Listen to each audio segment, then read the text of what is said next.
Assalamualaikum warahmatullahi wabarakatuh. Perkenalkan, nama saya Suhadi. Saya adalah guru pendidikan agama Islam di SMA Islam Terpadu Ma'arif Bandar Kabupaten Pacitan, sekaligus mahasiswa PPG Daljab periode 1 tahun 2026 di Universitas Islam Negeri Sayyid Ali Rahmatullah Tulung Agung dengan nomor induk mahasiswa 18701325490. Hari ini saya akan mempraktekkan video pembelajaran di kelas 12 semester 2 dengan tema ilmu kalam. Selamat menyaksikan.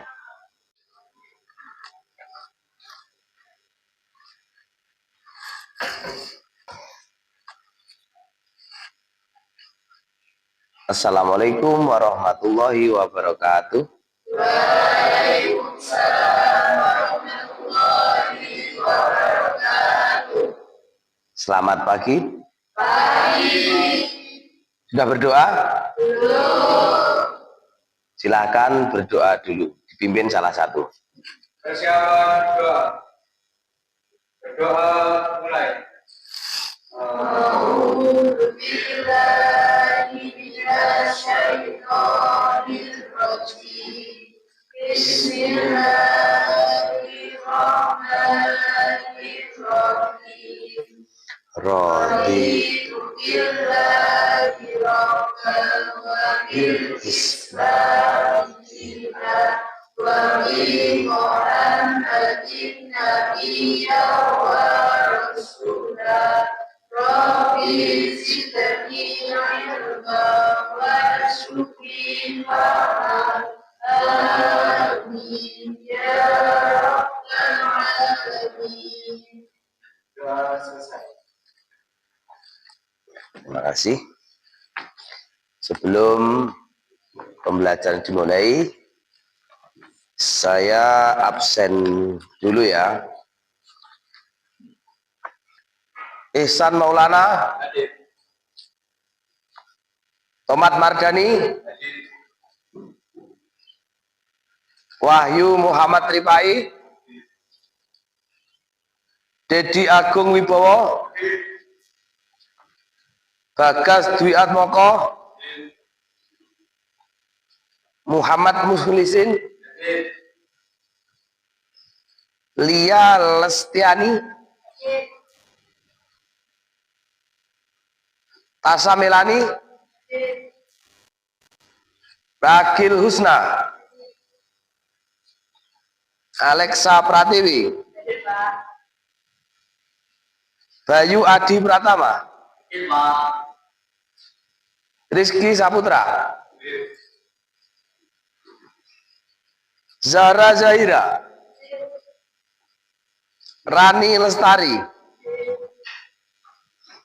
Putri Indah Lestari, Roni Kurniawan.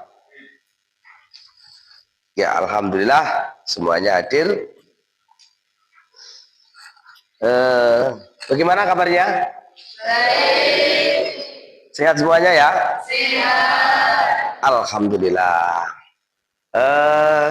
Kemarin kita telah belajar materi yang kemarin itu, terus untuk kali ini kita lanjutkan ke materi berikutnya. Untuk materi kemarin tidak ada pertanyaan, aman kan? Tidak. Terima kasih. Kalau begitu kita lanjutkan ke materi berikutnya, mempelajari ilmu kalam. Ilmu kalam, sejarah ilmu kalam, aliran ilmu kalam.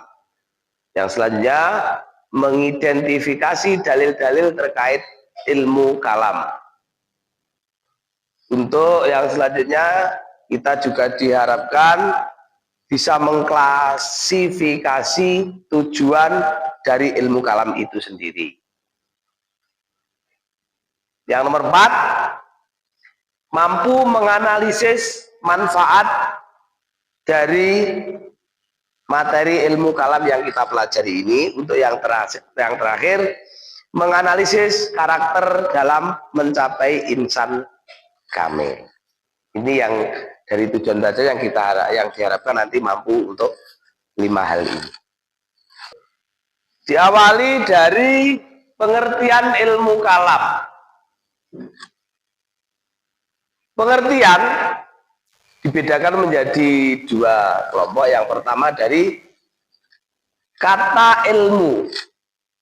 Menurut KBBI, Kamus Besar Bahasa Indonesia, ilmu itu mempunyai pengertian pengetahuan tentang suatu bidang yang disusun secara bersistem menurut metode tertentu.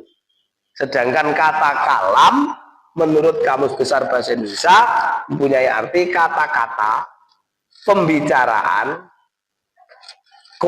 pembicaraan yang bernalar dan menggunakan logika atau akal. Nah, secara keseluruhan arti ilmu kalam yaitu ilmu kalam secara etimologi bahasa adalah ilmu yang membicarakan bagaimana menetapkan kepercayaan keagamaan. Dalam hal ini tentunya kita sebagai orang Islam, agama Islam dengan bukti yang meyakinkan. Ilmu kalam secara terminologi adalah suatu ilmu yang membahas berbagai masalah ketuhanan dengan menggunakan argumen logika atau nalar dan filsafat. Disebut juga dengan ilmu tauhid, ilmu aqaid, ilmu usuluddin, ilmu kalam, dan ilmu teologi Islam. Terus menurut Syekh Muhammad Abduh, beliau mengungkapkan berpendapat atau menerangkan ilmu kalam yaitu suatu ilmu yang membahas tentang wujud Allah Subhanahu wa ta'ala, membahas sifat-sifat wajib yang ada bagi Allah, sifat-sifat jaiz yang disifatkan baginya dari sifat-sifat yang tidak ada baginya.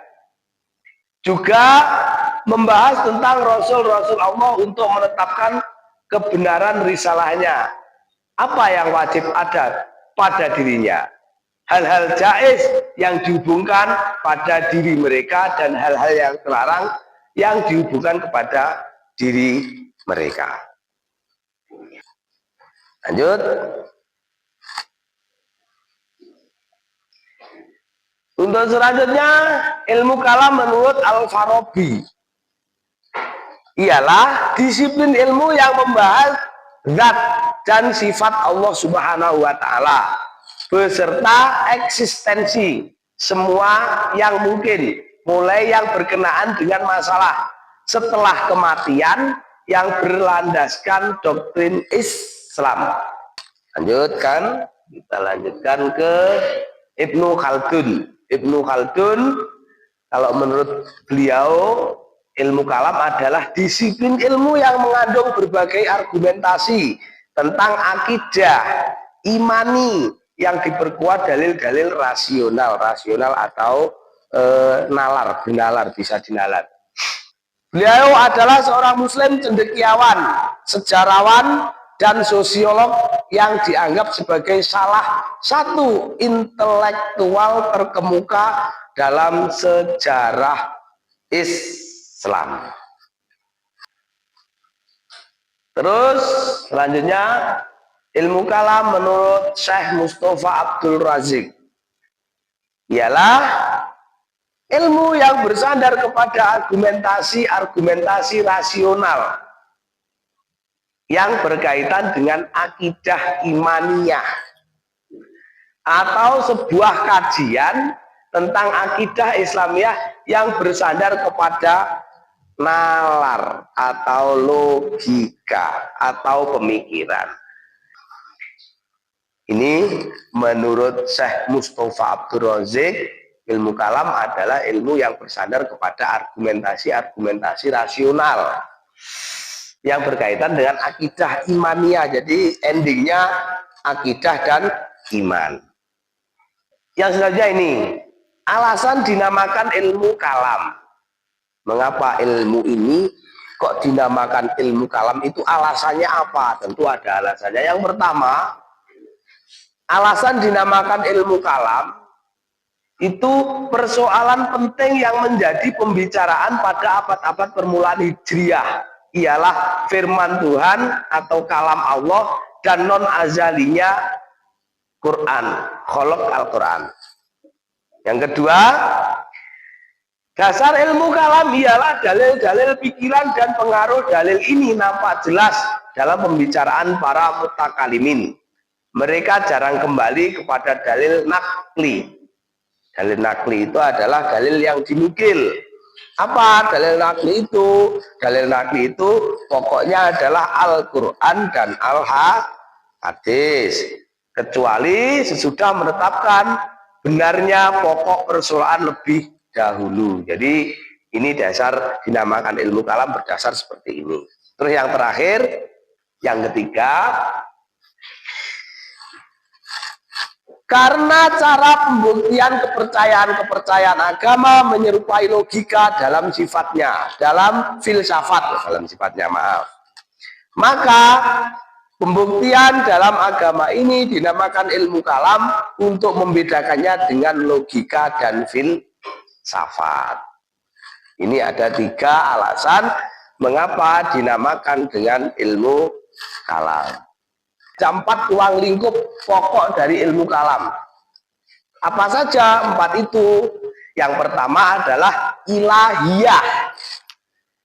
Ilahiyah yaitu pembahasan tentang segala sesuatu yang berhubungan dengan Allah Subhanahu wa Ta'ala, seperti wujud Allah Subhanahu wa Ta'ala, nama-nama Allah Subhanahu wa Ta'ala yang terkumpul dalam 99 yang disebut Asmaul Husna. Terus dan sifat-sifat Allah Subhanahu wa Ta'ala, af'al, ada beberapa banyak sifatnya Allah Subhanahu wa Ta'ala. Terus af'al itu perbuatan dan lain sebagainya. Itu yang pertama, yang dibahas yang pertama tentang ilahiyah atau ketuhanan. Yang kedua, yang dibahas berkaitan dengan nubuah. Nubuah itu dari kata-kata nabi, yaitu pembahasan tentang segala sesuatu yang berhubungan dengan Nabi dan Rasulullah Shallallahu Alaihi Wasallam, termasuk pembahasan tentang kitab-kitab Allah, mukjizat Rasul, karomah para wali, dan lain sebagainya. Masuknya itu di ruang lingkup ilmu kalam nubuah. Terus yang ketiga yang dibahas ruang lingkupnya adalah ruhaniyah.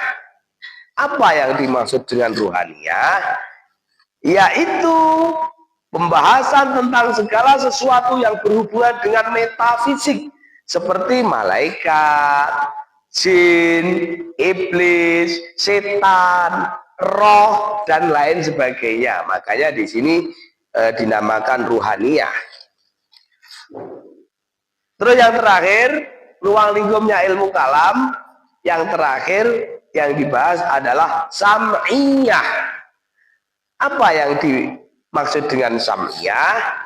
Yaitu segala sesuatu yang hanya bisa diketahui lewat sam'i.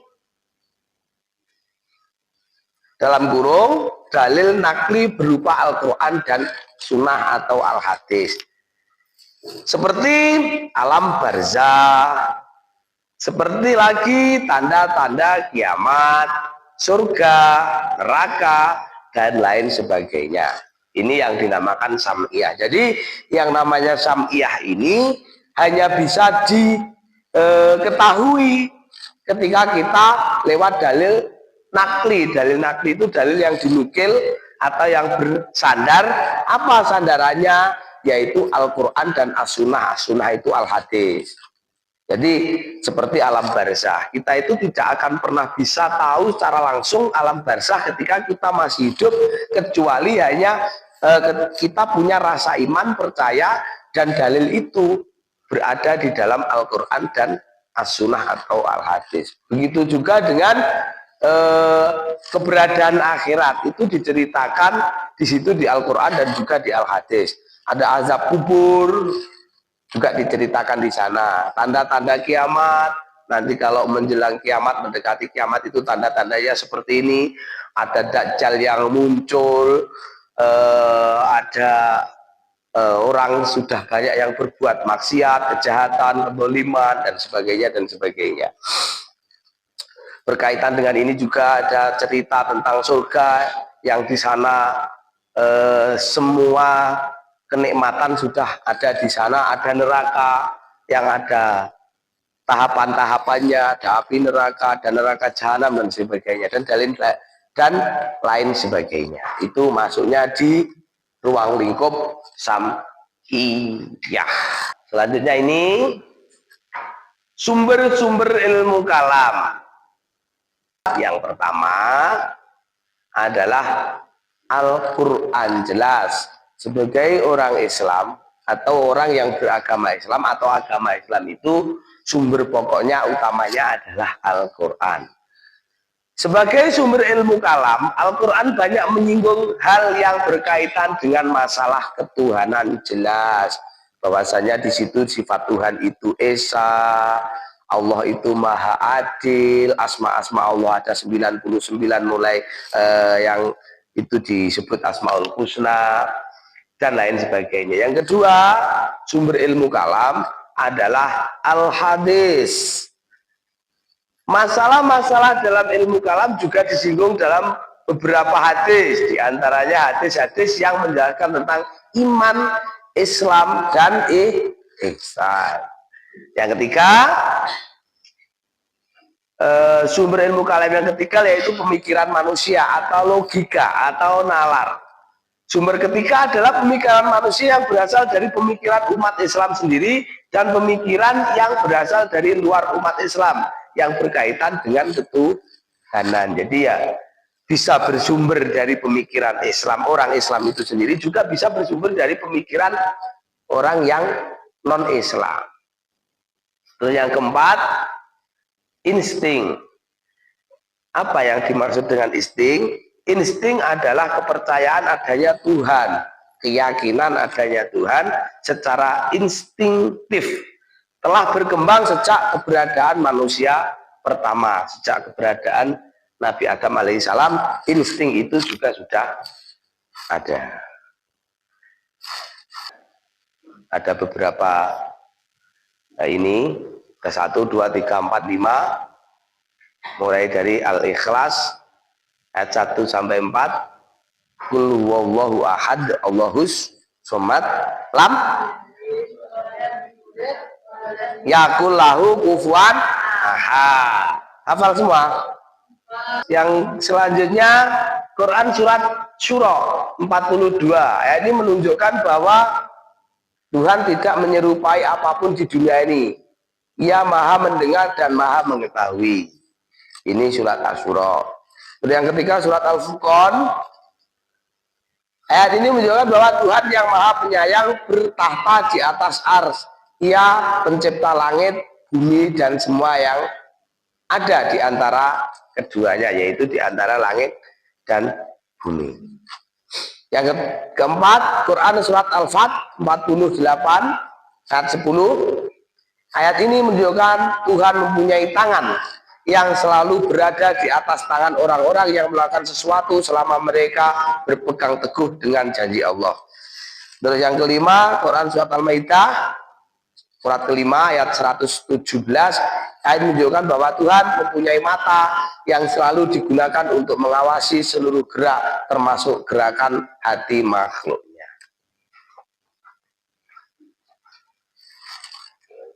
Baik.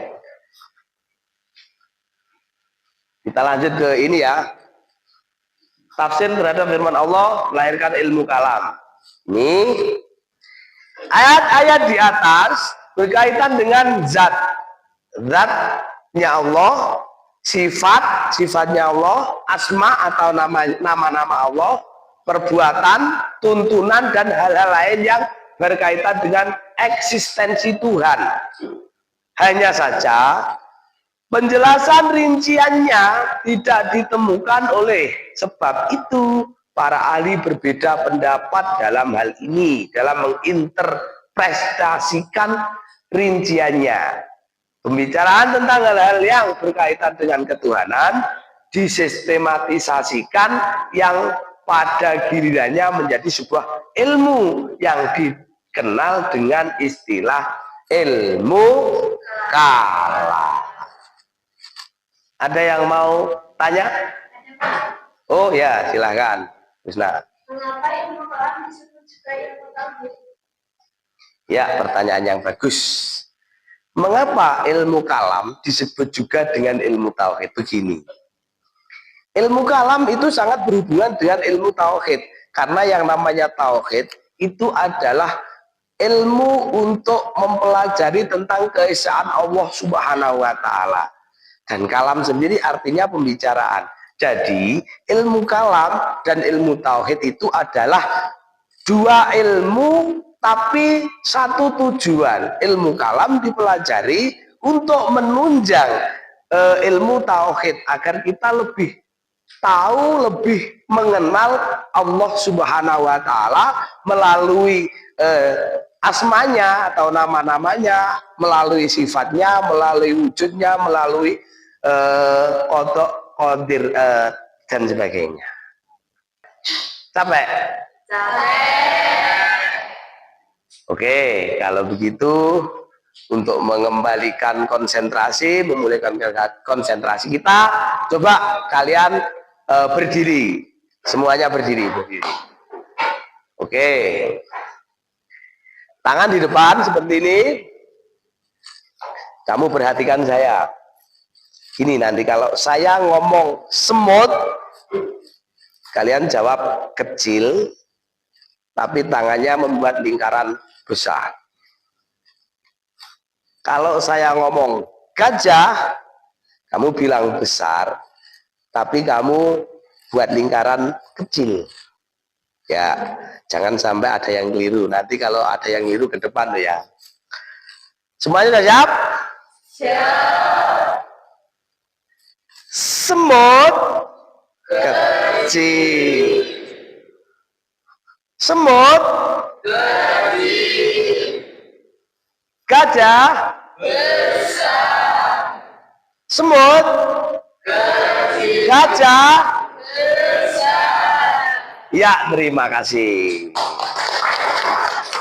Silakan duduk kembali. Oke, terima kasih. Oke, setelah ini silakan membentuk kelompok. Pembentukan kelompoknya gini saja. Ini jadi satu kelompok. Duduknya sana, nanti di belakang. Ini jadi satu kelompok, duduk di sini. Yang ini satu kelompok, duduk di belakang. Yang ini satu kelompok di depan. Kelompok ini kelompok satu. Ingat-ingat ya. Kelompok. Ini kelompok. Sini kelompok di. Sini kelompok 4. Untuk kelompok satu, silahkan menganalisa terkait dengan ilahiyah. Yang kelompok 2 berkaitan dengan nubuah. Yang kelompok 3 silahkan menganalisa tentang ruhaniyah. Sedangkan yang kelompok 4 berkaitan dengan sam'iyah. Bisa dimulai dari sekarang. Kelompok mana yang sudah siap untuk presentasi ke depan? Satu, Pak. Kelompok 1 siap? Oh, silakan. Assalamualaikum warahmatullahi wabarakatuh. Waalaikumsalam warahmatullahi wabarakatuh. Kami dari kelompok 1 akan mempresentasikan tentang ilmu kalam yang ilmu kalam tentang ilahiyah. Tentang ilahiyah. Ilahiyah adalah membahas kesan Allah atau tauhid. Wujudnya, nama-namanya, sifat-sifatnya, sifat wajib, jaiz, mustahil, dan perbuatannya. Termasuk masalah takdir atau Qadariyah dan Jabariyah. Mungkin dari kelompok lain ada yang mau tanya ke kelompok 1, dipersilahkan. Oh, ada. Kelompok 3 dipersilahkan. Apa yang kamu tahu tentang tauhid? Yuk, kelompok 1 silakan dijawab. Siapa yang menjawab?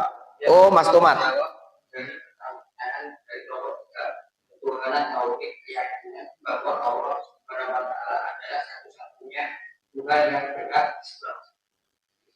Gimana? Sudah? Oh ya, terima kasih Bri Plus.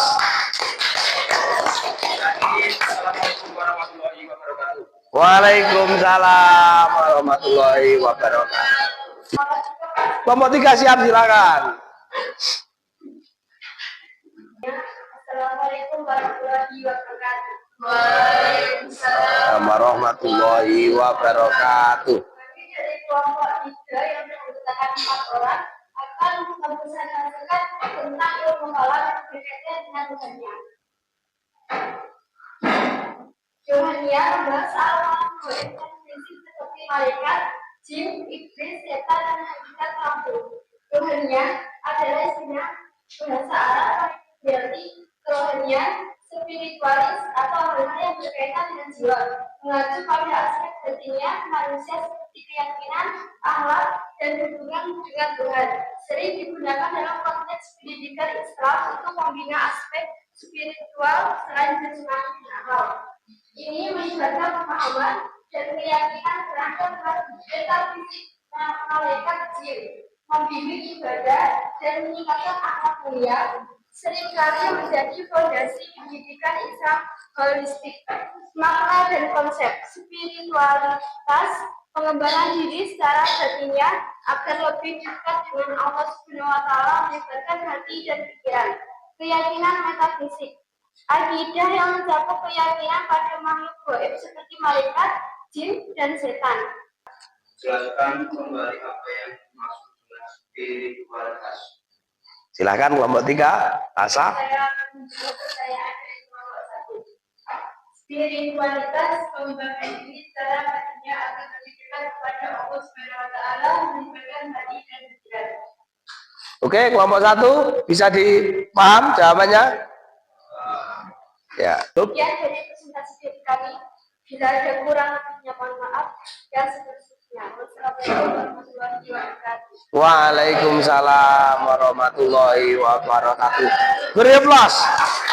Terima kasih. Kelompok 2, Pak. Kelompok 2 siap, silakan ke depan. Assalamualaikum warahmatullahi wabarakatuh. Waalaikumsalam warahmatullahi wabarakatuh. Kami dari kelompok 2 yang beranggotakan 4 orang akan menjelaskan materi yang telah disampaikan oleh Bapak Suhardi tentang ilmu ruang lingkup, ilmu kalam, nubuah. Langsung saja. Nubuah membahas nabiat dan kerasulan, mukjizat, halaman serta kitab-kitab suci yang diturunkan kepada Nabi dan Rasul. Dari saya cukup sekian penjelasan materi dari kelompok kami. Wassalamualaikum warahmatullahi wabarakatuh. Waalaikumsalam warahmatullahi wabarakatuh. Beri aplaus.